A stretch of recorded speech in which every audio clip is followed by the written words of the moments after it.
What is up, guys, and welcome back to another video. And today we have top 10 things the WWE wants you to forget about the Montreal Screwjob. Number 10, Jim Ross knew about it. People know him as one of the most decorated WWE commentators of all time, and he was also the voice of the WWE during the 90s. JR constantly said on commentary that he knew nothing about the finish and calling it as he sees it, and his reaction was like a well-educated fan. The reason he did this was because he wanted to make it seem as real as possible. However, Vince McMahon held a secret meeting at his hotel room just one night before Survivor Series with Pat Patterson, Shawn Michaels, and Jim Ross. They would speak about the plans for the main event. Dave Meltzer confirmed this to be true as well. It is also said that when JR left the hotel, he was shaking from the news that he received. Number 9, Vince McMahon asked Bret Hart to leave. Vince McMahon loves to have a loyal relationship with those who are loyal to him, but Vince actually asked Bret Hart to leave the WWE because he couldn't afford to pay him what he asked for. In 1996, WCW offered a deal to the Hitman when his contract had expired while he was a free agent.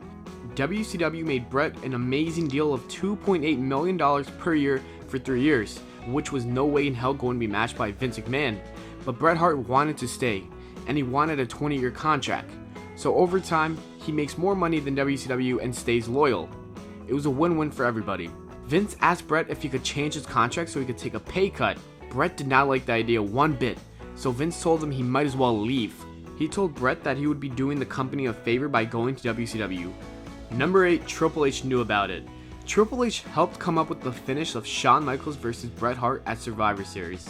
Triple H played a huge role in the Montreal Screwjob. Triple H was involved in a private meeting between Vince McMahon, HBK, and himself. They said if Bret Hart doesn't want to do business and drop the title, we'll do business for him. That was the beginning of thinking of a way to screw Bret Hart. This was the beginning of Triple H becoming an authority figure and also knowing what's best for business. Number 7, boycotting Raw. After what happened to a longtime veteran and a loyal man, the WWE roster was full of anger. The Screwjob was one of the craziest things that the wrestlers witnessed in the backstage area as the locker room watched on TV monitors. The majority of the roster agreed that the way the situation was dealt with was very disrespectful. Many stars backstage were suspicious of Vince and even worried about what could happen to them. If Vince did this to a loyal guy who carried the company through the toughest years like Bret Hart, what happened to them? Vince held a meeting with the entire roster explaining why all this happened. McMahon said if this wasn't done, the company's future would be in jeopardy. He could not risk Hart leaving with the WWE Championship. The potential boycott was about to happen until Hart told the entire locker room not to boycott Raw for the risk of being fired. Besides family members Owen Hart, Davey Boy Smith, and Jim Neidhart, only one wrestler boycotted the next night. That man was Mick Foley. Number 6, Undertaker made Vince apologize. The Undertaker is known as a backstage locker room general, and after this story, it couldn't be more true. The Undertaker is a great loyal wrestler. He's been wrestling with the company for 3 different decades. Taker has a lot of respect for Vince, but even he was angry and did not agree with what Vince McMahon had done to Bret Hart. A little after the Screwjob happened and all the cameras stopped filming, there was an insane amount of chaos when Bret Hart went to the back with Vince. McMahon went straight to his office and locked the door. He was with Shane, Briscoe, Pat Patterson, and other agents. Vince did not want to talk to the furious Bret.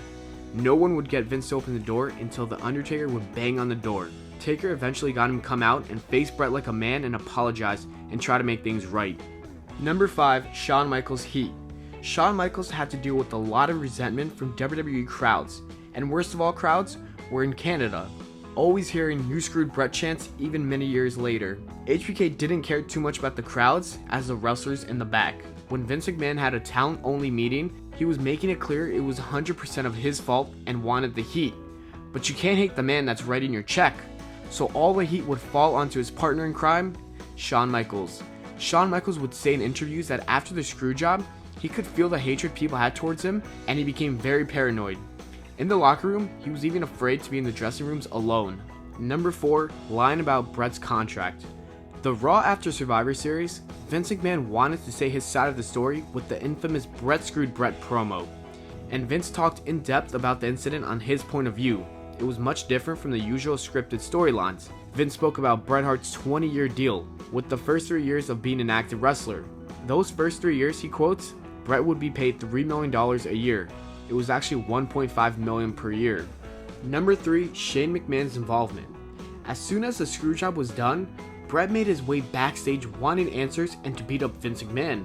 In the Wrestling with Shadows documentary, BRET told Vince after his shower he was going to find him and punch him in the face. Shane McMahon was right next to his father when he got punched from Bret Hart and tried to get involved after seeing his father go down. Shane would be taken away by Davey Boy Smith because he didn't want McMahon's son to get beat up as well. After Hart was through with Vince, he told Briscoe and Shane to pick Vince up off the floor and get out of the locker room or else the same would happen to them. Number 2, Owen Hart couldn't leave.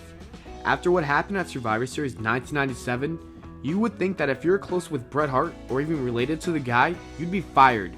Well, that is exactly what happened with the Hart Foundation members and brothers-in-law Davey Boy Smith and Jim Neidhart. The WWE gave them quick releases from their contracts to go on with Bret Hart to WCW. However, Bret Hart's own brother Owen Hart wasn't given the same deal. Vince did not give Owen Hart a release from the company because he had a contract that had several years on it. He would make his return a few months after Survivor Series to attack Shawn Michaels and went on to feud with Triple H. Number 1, and Mr. McMahon was born. Before the Montreal Screwjob, Vince McMahon was only known as an announcer and a commentator for Monday Night Raw.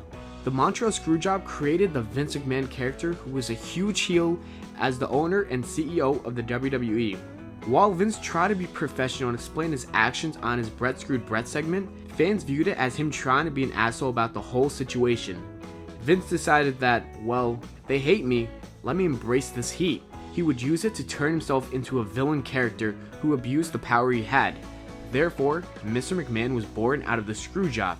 The character received huge success during the Attitude Era by being Stone Cold's greatest rival in one of the best feuds of all time. The feud between the boss and employee would be the reason they beat WCW in the Monday Night War.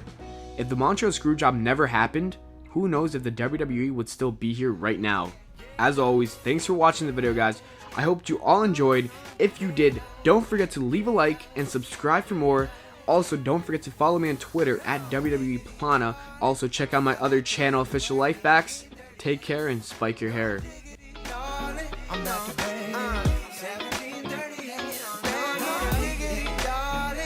I like the way you work.